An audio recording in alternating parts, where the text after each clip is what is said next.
In today's video, I'll be sharing about all the reasons why I'm not having a garter toss.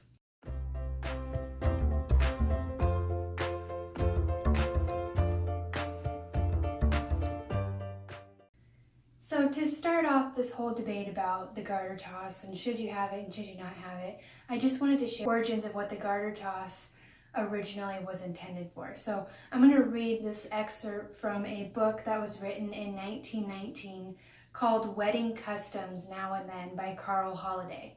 So here's what he says. The time is at hand for the guests to depart. The bridesmaids start with the weary bride to the wedding chamber, when suddenly the cry arises, "Get her garter!"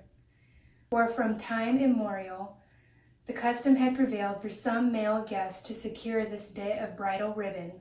If the woman has been thoughtful, she has fastened it loosely to the bottom of her dress, so that it drags in plain view the scrambling ruffians. If she has not been a wise virgin, she may find her clothes in rags after the struggle. So there's a little bit of a snippet of how the garter toss originally started. And it's kind of weird, I guess. It went from that to eventually the bride would toss her bouquet, and then the bride and the groom would rush off to their bridal chamber, and the groom would then throw out her garter to the guys that were waiting outside, so to try to avoid the bride being attacked.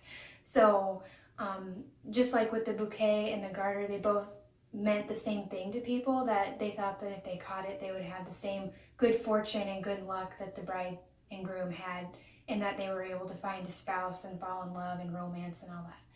So that's how it originally started.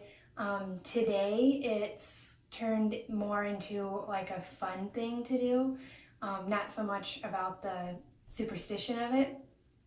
And now it's kind of turned into more of a sensual type of thing where, you know, the bride sits in the middle of the reception dance floor and the groom goes up her dress and grabs out her garter with his hand or with his teeth, which to me that just seems so unnecessary.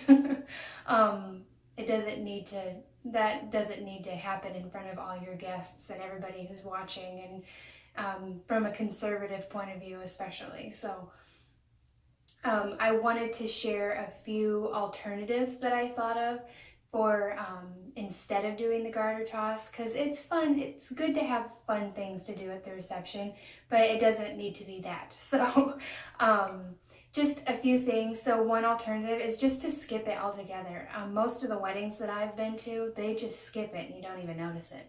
So just skip it. Don't even worry about having it. You don't have to say anything. Just don't do it.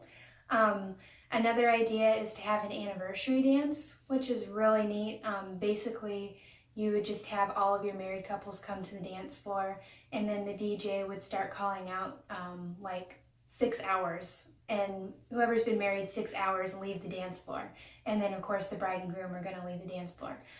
Then he might call out, if you've been married for a year, leave the dance floor. And then he'll just keep working up to 5, 10, 15, 20 years, and then whoever is still on the dance floor at the end would win some sort of prize, or maybe they would kick off the next dance or something fun like that, just to kind of honor those that have been married for a long time. Another great idea is to have a balloon drop, and you could have where inside all of those balloons, there's one of them would have some sort of prize, whether it be money or, you know, something, whatever, maybe something that goes along with the theme of your wedding or something that goes with your personality, and the guests would just have to, whoever finds it first wins type of thing. And to make it more interesting, you could fill all the balloons with something, so it makes it harder to tell which has the prize in it and which doesn't. Another really cool idea is to do some sort of toss to the kids only. So maybe you have like a stuffed bear or something that goes with your wedding theme, and you would tie like a $20 bill to it or something and throw it out there and just let the kids catch it and have fun and see who catches it first.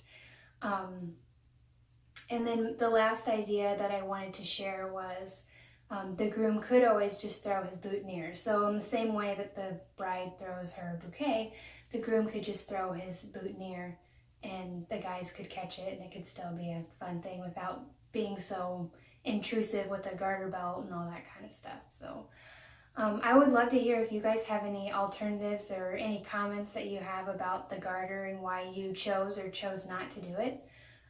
If you want to learn more about the garter belt and different alternatives and just different ideas if you do decide to have it, you can go to inspiredweddingplanner.com/garter, and I have a lot more alternatives and a lot more information there that you can check out. So I hope you've enjoyed this video, and I'll see you next time.